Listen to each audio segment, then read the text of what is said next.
আমরা সিপিএম শ্রীনগর অঞ্চল কমিটির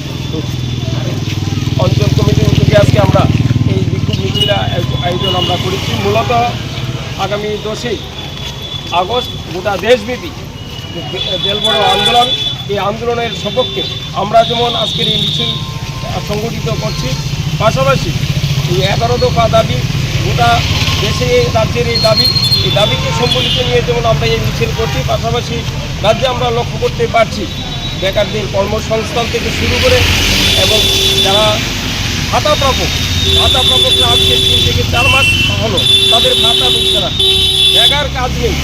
মূলত এই সমস্ত দাবিগুলি নিয়ে আজকে আমরা আমাদের শ্রীনগর অঞ্চল কমিটির উদ্যোগে আমরা এই মিছিল সংগঠিত করছি। কোথায় কোথায় আজকে এই মিছিল যাবে?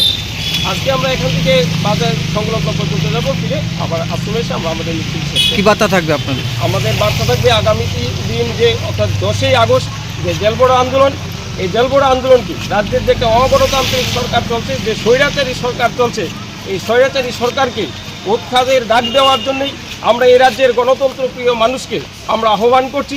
সমস্ত অংশের গণতন্ত্রপ্রিয় মানুষ এই মিছিলে আগামী দিনের যে জেলবড় আন্দোলন, এই আন্দোলনকে বিশাল আকারে রূপ দেওয়ার জন্য আমরা সমস্ত মানুষের কাছে আহ্বান করছি।